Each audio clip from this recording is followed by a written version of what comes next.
Bonsoir YouTube, merci d'être là pour cette vidéo absolument exceptionnelle, ce replay de la masterclass d'Emmanuel sur l'US Open 1981, le dernier match en carrière de Björn Borg en Grand Chelem face à son ennemi juré, son rival, mais son ami également, John McEnroe. Cette introduction est absolument géniale. Wesh YouTube, n'hésitez pas dans le chat à envoyer des petits messages d'amour à YouTube.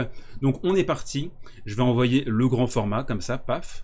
Et Emmanuel, je te laisse présenter les différents bails autour de cette rencontre. Oui, merci Service Volé pour me donner la parole et me donner l'occasion de parler de ce match. Effectivement, ça fait plusieurs jours, plusieurs semaines que je te tanne pour pouvoir diffuser cette rencontre de 1981, l'US Open. Donc il y a quelques jours, on fêtait les 40 ans de Federer et moi j'avais envie de fêter les 40 ans de l'US Open 1981. On s'interrogeait également sur la fin d'une époque qu'on est peut-être en train de vivre actuellement en 2021 avec la fin supposée du Big Three. Et on va voir que l'US Open 81 est un moment où il y a un grand tournant dans l'histoire du tennis. Et on va voir pourquoi. Et car c'est effectivement la finale Borg-McEnroe. Et bon, moi en septembre 81, j'ai 8 ans et demi. Je suis devant ma télé, je regarde ça avec pas mal de détachement encore à l'époque. Et forcément, je ne percevais pas la portée historique de cette rencontre. Et je pense que personne à l'époque se rendait compte vraiment de l'importance que ce match va avoir dans l'histoire du tennis. Ouais, alors Et en fait, juste, je resitue un petit peu parce que là on est, je pense pour certains, 1980, de quoi ils sont en train de parler, c'est hyper loin. Qui sont ces joueurs, qui sont ces hommes?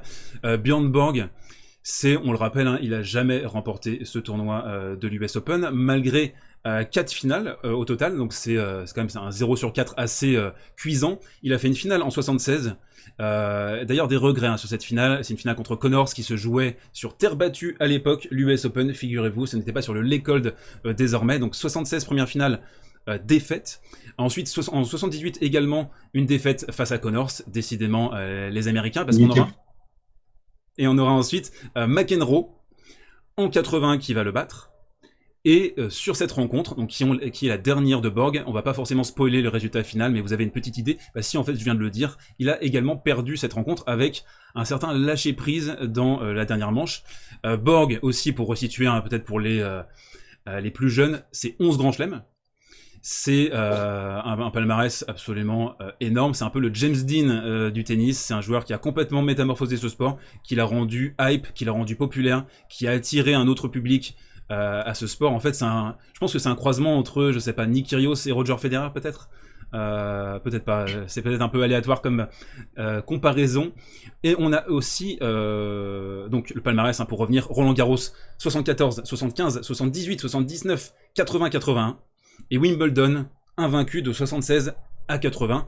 Donc voilà, j'ai posé les bases pour Borg. Je te laisse reprendre le fil conducteur de ton récit. Oui, alors la portée historique de ce match, je m'en suis rendu compte en lisant un bouquin que tu as derrière toi, derrière ton épaule gauche. C'est le bouquin de Stephen Tignor, donc qui est rédacteur en chef de Tennis Magazine, qui a rédigé un bouquin qui s'appelle, en anglais c'est High Strung, qui signifie haute tension, et en français c'est Borg-McEnroe, les histoires inédites de la rivalité du tennis. Et en fait, c'est dans cet ouvrage qu'il va raconter en fait tout le contexte et toutes les coulisses du tournoi de l'US Open 1981, et c'est là qu'on va vraiment se rendre compte que cet US Open est particulier. Alors, la présentation du match, comme l'a dit Service Volé, c'est historique parce que c'est la dernière finale de Grand Chelem qui va opposer deux joueurs jouant avec des raquettes en bois petit ami. Alors, évidemment, on ne le sait pas au moment où on voit le match se dérouler, mais historiquement, c'est le cas. Donc, c'est la dernière fois qu'il y a les joueurs avec des raquettes petit ami. Et d'ailleurs, les 4 demi-finalistes ont également des raquettes petit ami. Alors, les 4 demi-finalistes, il y avait McEnroe qui a affronté Gerolaitis et Borg Connors. Donc, toujours avec des raquettes en bois. Rien que pour vous fixer, vous donner une idée, McEnroe il joue avec une raquette Dunlop Max Pli qui date de 1938. Le modèle a été créé en 1938, donc ça paraît complètement fou qu'en 81 on jouait avec des raquettes qui avaient été conçues 50 ans plus tôt. C'est une raquette d'entre-deux-guerres. Donc, il est encore là. Ouais, c'est fou d'utiliser encore. La préhistoire Ouais. Donc c'est le dernier match de Borg en Grand Chelem, ça on le saura qu'après évidemment. Ouais. C'est aussi la dernière finale de l'US Open sans Ivan Lendl. Parce que Ivan Lendl, en fait, dans les années 80, va jouer 8 finales consécutives, entre 82 et 89. D'accord. Et comme je l'avais dit la dernière fois, Lendl, c'est vraiment l'archétype du futur joueur moderne, c'est-à-dire un joueur qui joue avec une raquette renforcée avec des matériaux composites, qui est un jeu basé sur le service et le coup droit. C'est un des premiers joueurs qui était capable de faire de tourner autour de son revers pour frapper fort sur son coup droit. Et c'est le joueur qui, par son professionnalisme, va préfigurer le tennis moderne qu'on connaît actuellement. D'accord. C'est aussi surtout ce match, le dernier duel entre Borg et McEnroe en Grand Chelem, et ça clôture une série de matchs qui avait commencé avec le fameux Borg-McEnroe finale de Wimbledon 80. Et donc ça, c'est une des grandes idées du bouquin de Stephen Tignor, c'est que en fait, ces 4 matchs sont en fait un seul match qui se déroule en 18-7, voilà, 18-7 et 5 tie-break. Donc 5-7 à Wimbledon 80, 5-7 à l'US Open 80, 4-7 à Wimbledon 81, et là, il va y avoir 4-7 à nouveau en 80. Donc il faut imaginer que c'est un match unique où McEnroe affronte son idole et va progresser pour se rendre compte qu'il peut le battre. Et ça, il s'en rend compte notamment pendant le fameux tie-break de Wimbledon 80. Et c'est son apprentissage pour devenir numéro 1 mondial.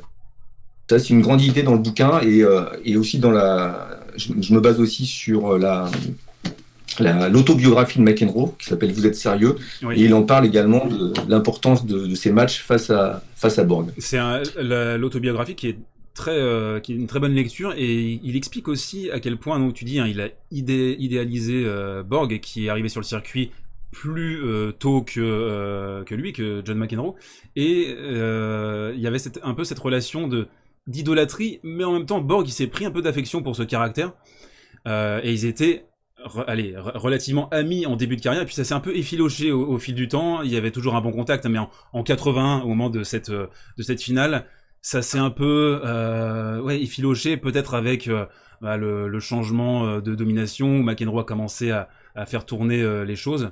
Mais en tout cas, une bonne relation entre les deux champions, quelque chose qui se rapprocherait peut-être un peu de Federer-Nadal en quelque sorte. Après, évidemment, les enjeux sont différents, et les relations étaient sûrement la nature des relations est peut-être différente, mais en tout cas une alchimie entre les deux. C'est que McEnroe était le petit jeune qui arrivait sur le circuit, et Borg l'a un petit peu parrainé. Borg et Gerulaitis aussi, qui est un autre joueur américain qui était un peu le grand frère de McEnroe sur le circuit, parce qu'ils s'étaient connus dans le même club à New York. Et donc effectivement, Borg est quelqu'un qui a adoubé McEnroe dans le circuit professionnel. Mais c'est vrai qu'au niveau en 1980, les 81, ça se tend un peu plus. Alors si je reviens sur le contexte, donc Flushing Meadows 81, c'est seulement le 4e US Open qui se joue dans le stade de Flushing Meadows, puisqu'avant ça avait lieu à Forest Hill. Et donc tu l'as dit, il y a eu un moment, ça s'est joué sur terre battue. Avant, ça s'est joué sur gazon. Ouais, c'est ça. Et à ce moment-là, c'est de 75, 76, 77. C'est un triptyque sur terre battue. Et après, on bascule effectivement sur le site de Flushing Meadows. Et à ce moment-là, en 81, il n'y a que 2 vainqueurs américains depuis 78. 78 Connors qui a battu Borg, qui était blessé en finale, et McEnroe qui a remporté ces 2 grands chelems, 79 et 80. Flushing Meadows à ce moment-là donc se joue sur DecoTurf, et ça redonne de l'importance à ce tournoi qui était un peu en désuétude quand il était à Forest Hill, et surtout il devient le point d'orgue de la saison, le moment où en fait le vainqueur de Roland-Garros va affronter le vainqueur de Wimbledon pour une sorte de finale de belle entre les joueurs. Et puis en plus du fait de Borg avait la possibilité de faire le fameux Grand Chelem, puisqu'il a gagné Roland-Garros, l'enchaînement Roland-Garros-Wimbledon, il l'a gagné en 78, 79, 80. Et donc à ce moment-là, à l'US Open, ils espèrent vraiment que Borg va faire le Grand Chelem, enfin va faire le petit Chelem. Ouais. Et même de l'autre côté du monde, en Australie, ils espèrent aussi que Borg va gagner l'US Open pour pouvoir faire venir Borg enfin en Australie, terminer le Grand Chelem, puisqu'à ce moment-là, l'Open d'Australie se joue au mois de décembre. Ouais. Et du coup, c'était un tournoi qui était boudé par beaucoup de joueurs d'envergure parce que aller passer les fêtes de fin d'année en Australie, de l'autre côté du monde, dans des conditions aussi de voyage et de confort qui étaient différentes à l'époque, qui n'étaient pas aussi pointues que maintenant, bah ça n'intéressait pas grand monde. En tout cas, certains des meilleurs joueurs faisaient l'impasse sur ce tournoi. Ce qui a changé par ailleurs après, et notamment dans les années 80, à partir des années 80. Fin des années 80, pardon. Alors, pour revenir à Flushing Meadows, ça devient à ce moment-là, à partir de 78, l'un des grands chelems les plus difficiles à gagner. Déjà parce que c'est dans une ambiance particulière, ils jouent de nuit avec les projecteurs, et ça, Borg détestait les projecteurs. Et puis aussi, ils mettent en place dès 78 le fameux Super Saturday. Donc, ils ont pour la télévision, pour CBS, ils mettent en place les demi-finales, la finale dame. Les deux demi-finales hommes encadrent la finale dame le samedi. Ouais. Et la veille du dimanche, jour de finale. Donc très souvent, il y a eu des super matchs le samedi et des super demi-finales. Mais par contre, le lendemain, les joueurs étaient un peu cramés et la finale était de moins bonne qualité. D'ailleurs, la finale de 81, on n'en voit qu'un bout, qu'un set, parce que c'est pas le meilleur match entre McEnroe et Borg. Et je dirais que le Super Saturday a été supprimé en 2013, je crois. Oui, c'est assez récent. J'allais te poser la question justement en quelle année ça a été supprimé, mais c'est assez récent et c'est un peu une hérésie parce que on imagine des matchs en 3-7 gagnants. Le samedi, ça pouvait se terminer tard. Il fallait enchaîner le lendemain. Pour la qualité tennistique, forcément, c'est brutal. L'enchaînement était très très risqué même pour les corps, je pense. Surtout, on arrive à une période où on est quasiment, on entame à la dernière partie de la saison. C'était un peu l'appât du gain, les télévisions, les droits télé qui commandaient un petit peu tout. Si on fait le bilan des finales de l'US Open sur cette période-là, il n'y a pas de super belle finale en 5-7. On a peut-être une ou deux, peut-être Becker-Lendl ou Wilander-Lendl qui sont des belles finales. Après, c'est plutôt les demi-finales qui sont importantes. Et par exemple, en 84, il y a peut-être le Super Saturday, le plus grand Super Samedi de l'histoire, avec un Ivan Lendl contre Catch qui dure 4 heures ou 4 heures et demie. Après, il y a une finale dame qui dure 3 heures, Navratilova Evert. Après, une autre demi-finale McEnroe-Connors, ça se termine à minuit. Et le lendemain, la finale McEnroe-Lendl, les deux sont complètement bouillis. Et McEnroe termine le match rapidement, mais heureusement, parce qu'il le dit dans ses mémoires, il avait 2 heures d'autonomie, quoi. Et en face, Lendl était cramé aussi. Donc, voilà, ça nuisait au spectacle au niveau de la finale, même si le samedi, c'était vraiment super. En 81 aussi, il y a un point important que je voulais évoquer, c'est que ça fait seulement 13 ans que le tennis est rentré dans l'ère Open. Et ça, c'est un point peut-être que les jeunes ne s'en rendent pas compte. Donc l'ère Open, c'est à partir de 68. Il faut vraiment prendre conscience que avant, les 4 tournois du Grand Chelem étaient réservés aux joueurs amateurs. Et que les principaux grands joueurs de tennis, même depuis le début du siècle, années 20, années 30, dès qu'ils gagnaient des grands chelems, dès qu'ils devenaient célèbres, ils n'avaient pas de moyens de gagner leur vie. Donc ce qu'ils faisaient, c'est qu'ils partaient sur des circuits professionnels. Donc par exemple, le premier joueur qui fait le Grand Chelem en 1938, qui s'appelle Donald Budge, il fait son Grand Chelem, il a gagné la Coupe Davis avant, et c'est terminé, il part sur le circuit professionnel. Et c'est pour ça que les palmarès des grands chelems sont totalement faussés par rapport au circuit actuel. Donc Rod Laver va faire son premier grand chelem en 62. Il est amateur, après il devient professionnel et il attend l'ouverture de 68, donc que les grands chelems redeviennent ouverts à tous les joueurs et aux meilleurs joueurs pour refaire son grand chelem. S'il n'y avait pas eu ça, il aurait peut-être fait 4 grands chelems à la suite. Donc c'est pour ça qu'on ne peut pas comparer. On peut pas comparer avec les palmarès actuels. Oui, ça c'est très important que tu le notes et ça me fait plaisir que tu en parles. C'est qu'on a tendance à résumer le tennis parfois à juillet 2003 jusqu'à maintenant. Mais si on recontextualise un peu ce qui s'est passé dans le passé, dans les années 70-80, on disait les joueurs qui n'allaient pas à l'Open Australie, qui ne considéraient pas ce tournoi, surtout les joueurs étrangers, les Australiens évidemment le disputaient, mais on a ça, on a comme tu dis le passage entre amateur et professionnel, on a un joueur comme Rod Laver qui aurait, comme tu l'as dit, significativement, je pense, amélioré son capital de Grand Chelem et encore plus marqué l'histoire du sport. Donc en fait, comparer les époques et parler de GOAT, c'est d'une stupidité sans nom à mon sens, parce que ça n'a aucune légitimité factuelle. On peut pas parler de GOAT, il n'y a pas de greatest of all time en tennis, parce que le matériel a changé, parce que les conditions étaient différentes, parce que, on l'a dit, les contextes, le côté un peu pécunier, aller chasser les exhibitions qui t'empêchaient ensuite d'aller éventuellement jouer des grands chelems. Il y a tout ça qui fait que, oui, ces mecs-là, avec leur raquette en bois, sont ni plus ni moins forts que maintenant, c'est juste un sport différent en fait. Oui, on ne sait pas ce que aurait fait Djokovic, Nadal et Federer avec des raquettes en bois, mais à l'inverse, on ne sait pas comment Borg, McEnroe, Rod Laver se serait adapté au nouveau matériel. Donc, c'est pour ça que ça a débat sans fin. Ouais. Alors en 81 aussi, ça fait seulement 9 ans que l'ATP existe. Là aussi, bon, ça paraît. Vous voyez, 9 ans, ça paraît court. Maintenant, il y a 9 ans, il y avait déjà Nadal, Federer, Djokovic. Donc là, en 81, ça fait seulement 9 ans que l'ATP existe et 8 ans qu'il y a un classement informatisé qui est mis en place. Et c'est seulement depuis 79 que ce classement se fait toutes les semaines. C'est important parce que si vous avez vu le reportage, le documentaire sur Guillermo Vilas, consacré à Guillermo Vilas sur Netflix, on se rend compte qu'il n'a jamais été classé numéro 1 parce que les semaines où il aurait dû être numéro 1 n'avaient pas été comptabilisées ou avaient été comptabilisées après dans une moyenne.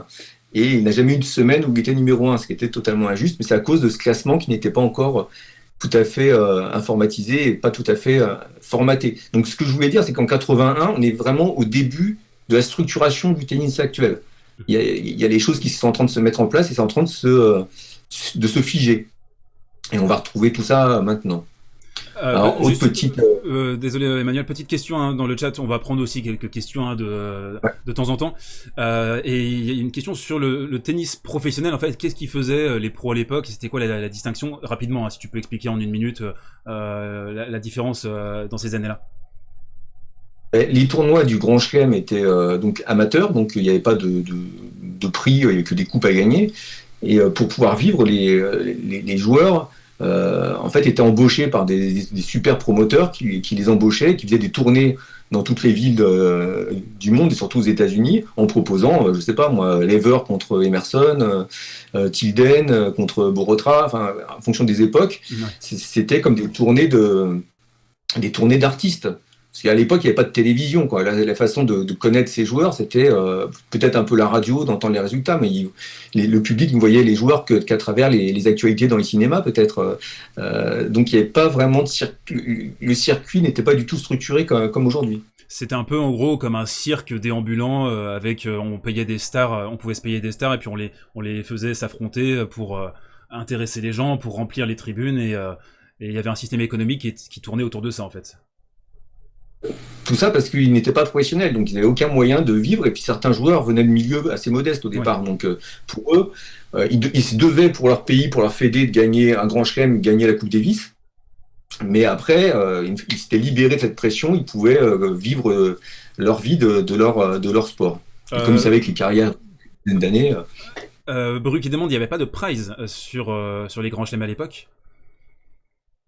Alors là, j'avoue que je ne sais pas précisément, mais peut-être en tout cas, c'était interdit.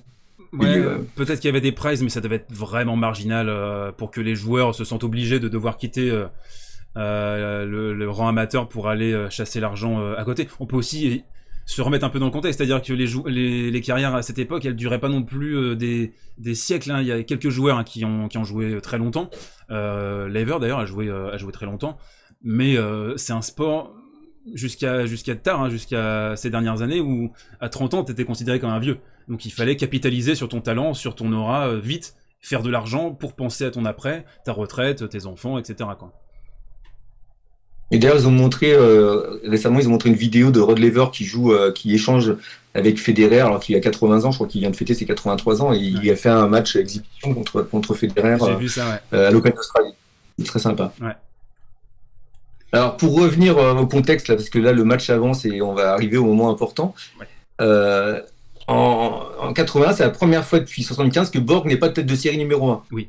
Grâce à la victoire de McEnroe à Wimbledon, McEnroe est devenu numéro 1 mondial, numéro 1 ATP, et depuis, et donc Borg, c'est la première fois que dans le tableau, il est en bas du tableau. Ouais. Et pendant toute cette période, Borg, il va y avoir beaucoup de tensions autour de Borg.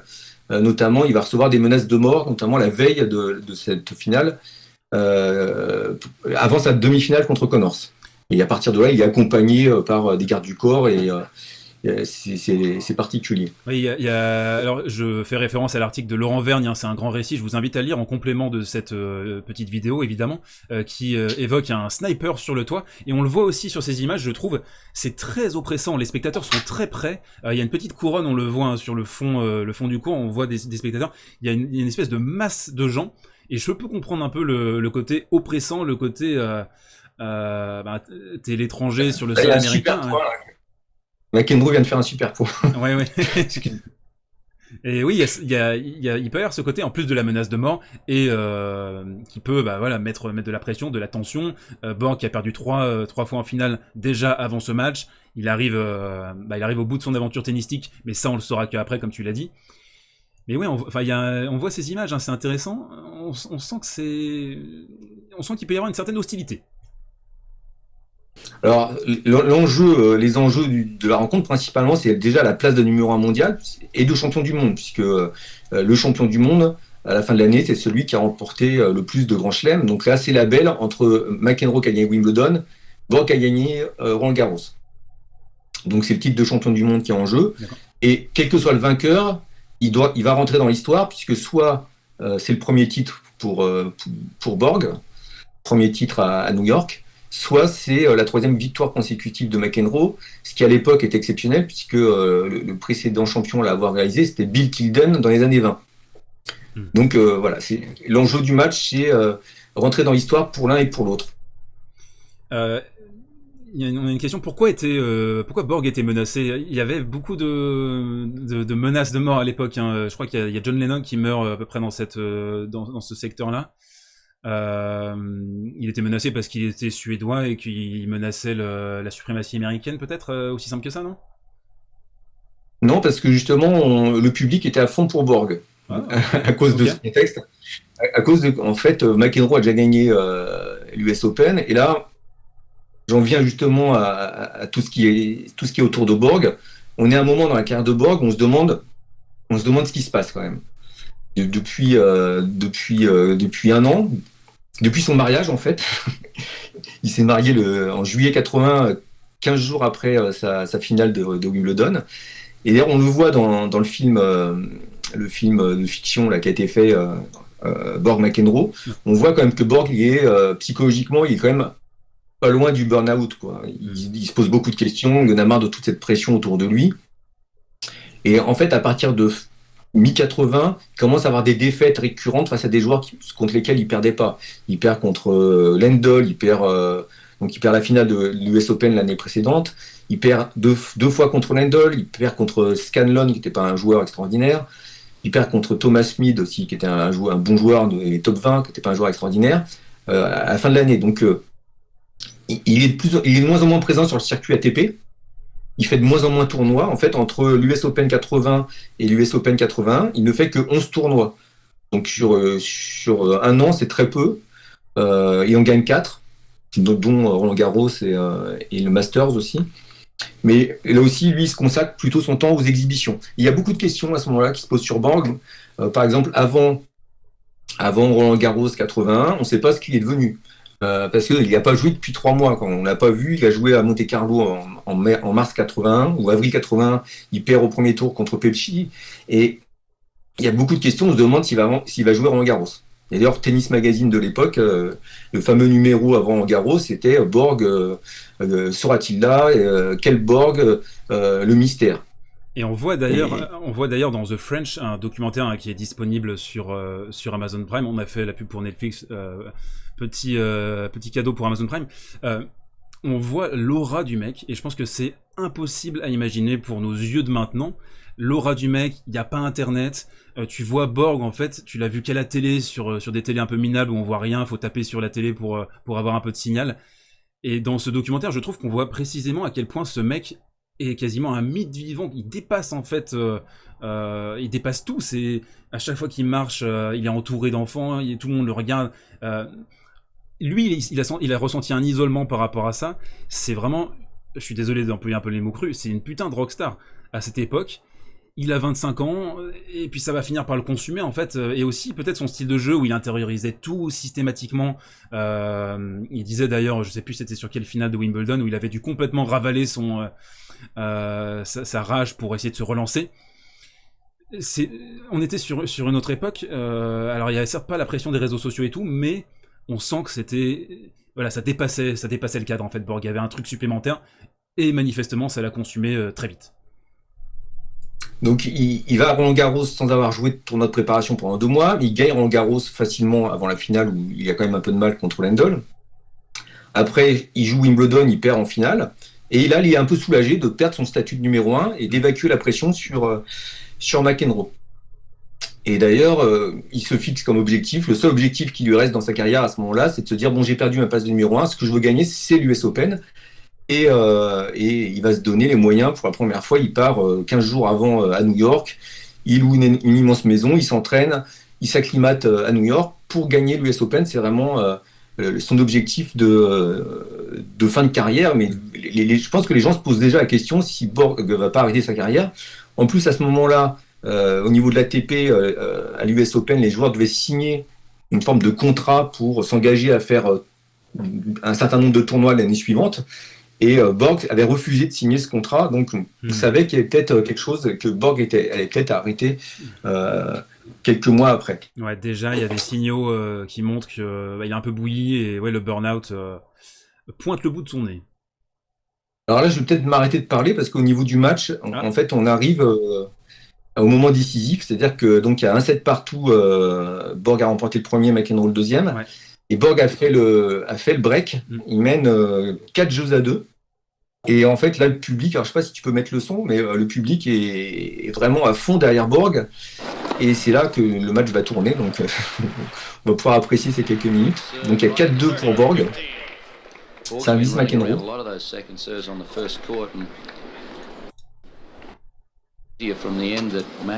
Alors, il y a des choses amusantes à regarder quand on regarde ce match. Par exemple, regardez la position du juge arbitre, de l'arbitre de ligne derrière McEnroe. Vous trouvez pas ça bizarre? Le juge de ligne derrière McEnroe. Attends, j'ai pas bien vu. En fait, il y en a qu'un. C'est un truc hallucinant. Ah oui, il y en a qu'un, effectivement, ouais. En fait, alors voilà, le point est magnifique. Hein.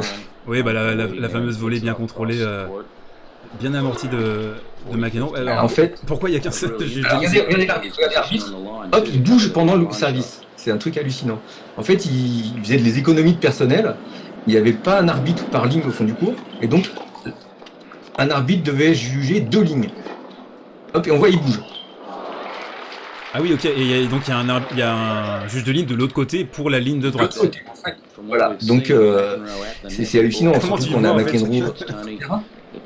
Et cette histoire a donné lieu à un scandale lors de la demi-finale entre Gerolaitis et McEnroe, parce que McEnroe, sur sa match en 5-7, monte au filet sur sa balle de match. Il fait une volée qui apparemment est faute.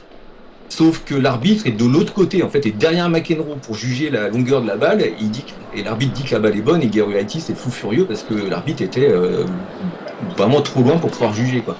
Ouais. Donc, et à partir de 82, ils vont remettre un arbitre par ligne, mais c'est hallucinant de voir quelque part un peu l'amateurisme de cette époque où on a en fait très peu d'arbitres. Est-ce que juste le chat peut me confirmer que c'est ok quand je mets le son du match avec la voix d'Emmanuel? Est-ce que ça se superpose pas ou parce que je suis pas exactement sûr avec le retour?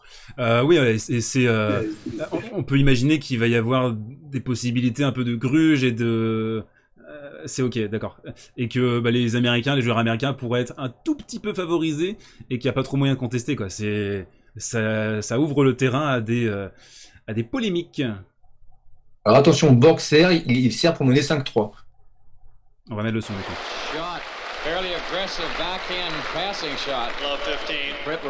En formation d'arbitre et sur les challengers, c'est pareil, tu as un arbitre de moins, du Captain Mal. L'arbitre qui court derrière, c'est hallucinant. Donc on regarde ce jeu. Un jeu pivot, hein, tu dis, sur le match.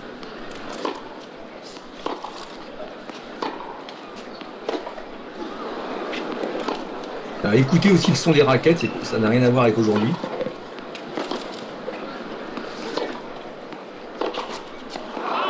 Borg est tendu à 35 kg et McEnroe à 19. Apart from all the good preparation on McEnroe's backhand side, he can go down a line cross court with equal efficiency, or he can do a topspin lob off it, and it all looks the same at the beginning. C'est un tout petit peu mieux que le Opelka Tsitsipas, si je peux me permettre. Ah joli, magnifique. Magnifique ce lob. Hein. Alors, je crois qu'en tension très faible, pour répondre à Geekmate, je crois qu'on avait Volandry qui tendait à... J'ai pas envie de dire de conneries, mais je crois que c'était à 16. Filippo Volandry, le joueur italien. alors, ce qui est surprenant, c'est qu'on voit Borg qui monte souvent au filet. Ouais, en plus là c'était pas une montée très opportune. Ah oui, là encore, ouais. Ah oui, il se fait cueillir 2 fois par lob. Et voilà, ce lob est magnifique. Et alors pour les spécialistes et pour McEnroe lui-même, c'est le lob qui tue Borg, puisque à partir de là, le match tourne complètement. Donc Borg perd son break d'avance. Tout le monde s'imaginait que ça y est, il allait mener 2-7-1 et peut-être même remporter l'US Open. Et là, il est complètement scotché par les coups de McEnroe, des coups de défense, c'est le grand paradoxe. Ouais, ouais. Et à partir de là, il va moins bien jouer, quoi. Ça va être, on a l'impression que là, tout d'un coup, il comprend sur ce jeu qu'il ne gagnera jamais l'US Open. Oui, c'est frappant. Alors, on va pas regarder la fin du match évidemment en entier, mais dans le 4e set, il va lâcher prise. Et sur la remise du trophée, apparemment, il va s'éclipser extrêmement vite. Oui. Il part avant la remise du trophée, ce qui n'était jamais vu, et ça, parce que en fait, pour des raisons de sécurité, une fois qu'il a serré la main de McEnroe et de l'arbitre, tout de suite il file encadré par ses gardes du corps, et quand McEnroe fait son discours, il est déjà sous la douche et même déjà dans la voiture pour le ramener chez lui. D'accord, par les cerbères qui devaient s'occuper de sa sécurité. Mais oui, c'est un match. Alors, c'est pas le match le plus connu, évidemment. Là, je suis en train d'enfoncer une porte ouverte entre les deux joueurs. Mais il y a une portée symbolique. Mais il y a quelque chose dans cette rencontre qui est un peu genre crépusculaire. Voilà, c'est ça, le crépuscule des dieux de la raquette en bois. C'est ça, c'est un petit peu ça, ouais. Je pense aussi à McEnroe qui s'était éclipsé sur la finale 84. Qui avait quitté aussi après la défaite contre Lendl, mais une défaite autrement plus rageante et cuisante, je pense, pour lui. Oui, il avait reçu. Il était monté à la tribune, il avait reçu son prix, il avait refusé de parler, mais après il était. Mais là, Borg rentre directement, donc il reçoit pas son chèque, reçoit pas la coupe du vaincu, et quelque part il quitte le circuit à ce moment-là. Enfin, c'est pas tout à fait vrai, mais. Je voulais juste revenir sur. Vas-y. Là, j'ai parlé de Borg, et au niveau de McEnroe, à ce moment-là, il est très très nerveux, quoi. En fait, depuis Wimbledon 81, ça a été un Wimbledon où il a pété les plombs parce qu'il y a énormément de pression. Il voulait absolument aller en finale pour battre Borg. Donc c'est à ce moment-là qu'il insulte les arbitres. Il gagne Wimbledon, mais il n'est pas invité. Il refuse d'aller au dîner de fin de tournoi, donc il est exclu du country club de Wimbledon. Ensuite, pendant les matchs, les autres matchs de la saison, c'est pareil, il insulte tout le monde, il se fâche avec tout le monde. Et surtout, et alors dans les premiers tours de l'US Open, il est aussi très agacé parce qu'il sent qu'il n'y a pas le soutien du public. Il se dit, je suis double vainqueur, je suis américain, et le public est plutôt, je suis numéro 1 mondial, et en fait, il ressent aussi une pression, et ça se passe pas très bien, quoi. Et ensuite, il est surtout fâché contre les médias, il est fâché contre le fait qu'il y ait des micros partout autour du terrain qui l'espionnent et qui relatent tous ses propos, et souvent, quand il insulte pas l'arbitre, il s'insulte lui-même. Donc c'est un moment difficile pour McEnroe qui était vraiment focalisé sur cette finale contre Borg. Le petit détail aussi, c'est qu'il a changé de look. Il s'est fait un look... il a enlevé le look borgien qu'il avait avant. Oui, il n'a plus le bandeau dans les cheveux. Le bandeau, ouais. Donc il se démarque encore plus de son idole et de son maître qui doit battre ce soir-là, quoi. Ouais, et il a pas une petite teinture blonde d'ailleurs, ou c'est la coloration qui est... Soleil. C'est le soleil. J'ai l'impression qu'il s'est fait une petite teinture blonde, mais c'est moi qui vois flou. Alors mais... quelques jours quelques jours avant cette finale, il joue un match de double avec Fleming, Peter Fleming, et il rencontre en demi-finale du double, il rencontre John Newcombe et Fred Stolle, qui étaient des anciens joueurs australiens et qui avaient 38 ans, 43 ans et qui faisaient le show. Et là, le match se joue en 5-7, les doubles se jouent en 5-7 et ça se termine au tie-break, mais McEnroe allume Fred Stolle, Newcombe il veut franchir le filet pour lui en coller une. Enfin, c'est toute sa quinzaine, c'est super tendu pour McEnroe, et en fait il est calme que quand il joue Borg. En fait, c'est ça le principe. Et même pendant ce match, il est quand même dépité de sentir qu'il n'a pas le soutien du public. Oui, c'est ce que tu me disais en préparation. Tu me disais que oui, enfin, c'est Borg qui est plutôt soutenu. Ce qui paraît complètement lunaire. En fait, on est un peu dans une situation où ce serait Federer contre Gilles Simon à Roland-Garros, ce qui est arrivé d'ailleurs, et le public qui supporte Roger Federer. Mais là, on est en finale avec John McEnroe qui est bon, certes personnalité clivante, mais c'est le local. Il est du coin. Enfin, il joue quasiment à domicile, donc je pense qu'il peut avoir effectivement les boules de cette réception. Alors, si on revient sur l'aspect tactique du jeu, Borg, à ce moment-là, il se pose beaucoup de questions. On a l'impression qu'il en a marre de jouer au fond de cours avec son jeu. Parce que là, ce match-là n'est pas très significatif quand on connaissait Borg. Borg, c'était un joueur, un lifter qui reste au fond de cours et qui faisait aucune faute. C'était un mur. Et en fait, psychologiquement, on a l'impression que ce jeu l'ennuie et il a envie de monter au filet, il a envie d'être plus agressif. Et pendant cette US Open, il arrive à battre... deux bêtes noires, c'est-à-dire il arrive à battre Connors en demi-finale, et notamment grâce à un service qu'il n'avait jamais eu auparavant. Donc il fait des aces, il fait quelques services volés, il est beaucoup plus agressif, et ça surprend Connors, alors que sur ce match-là, Connors était presque favori. D'accord. Au tour précédent, il a battu Roscoe Tanner aussi, qui était un serveur à l'ancienne, enfin, qui servait des missiles du fond du court.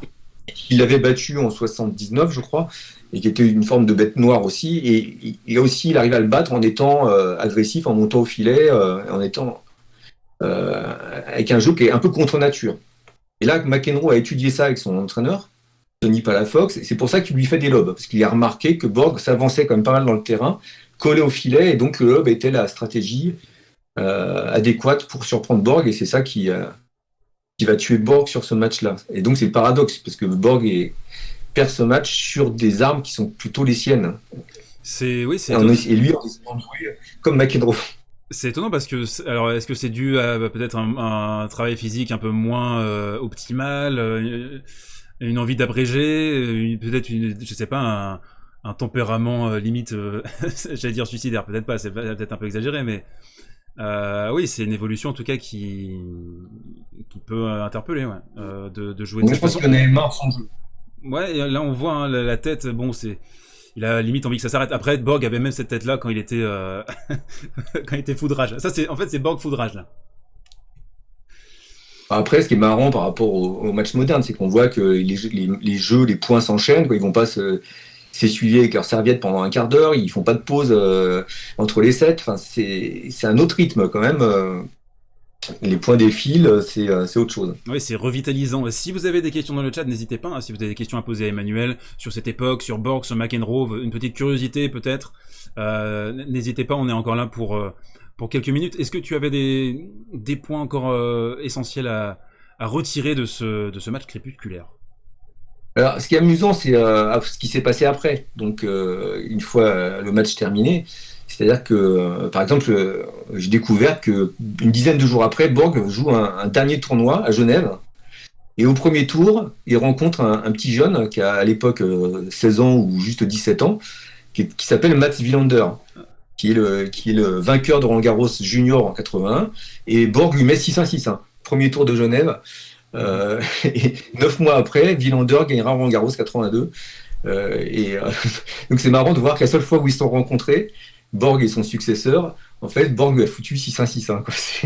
C'est particulier. Après, il était très jeune, Wilander a gagné Roland-Garros 82 à 17 ans et demi.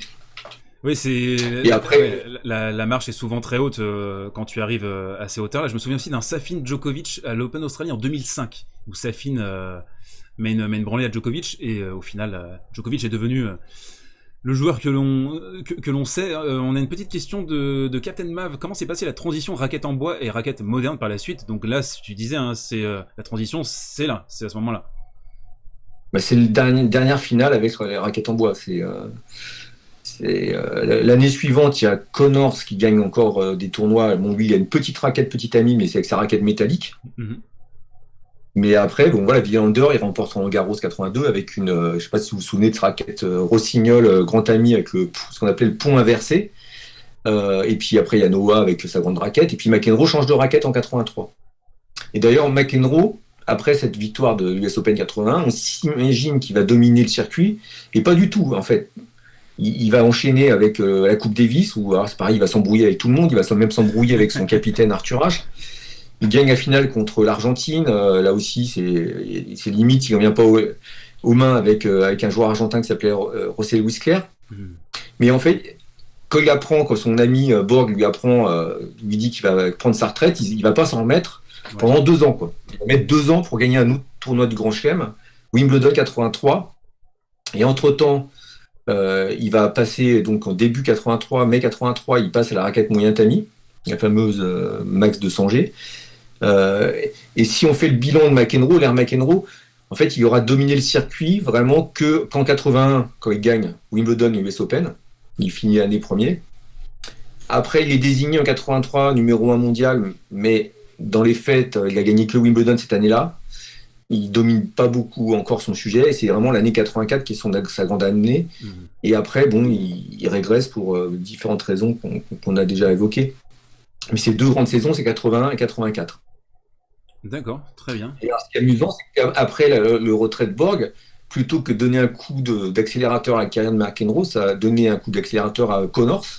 Oui. Connors, fin 80, je crois qu'il bat McEnroe dans un tournoi à Londres en 5-7. Il se dit, bon, j'arrivais pas à battre McEnroe, j'arrivais pas à battre Borg. Il perdait systématiquement contre Borg, quasiment, sauf à l'US Open en 78 et 76. Mais McEnroe, j'arrive à le maîtriser. Et donc Connors va recommencer une nouvelle carrière, j'en ai parlé la dernière fois, en 82, il gagne Wimbledon, il gagne l'US Open. Idem, Lendl est aussi libéré et progressivement, il devient de plus en plus fort, de plus en plus puissant.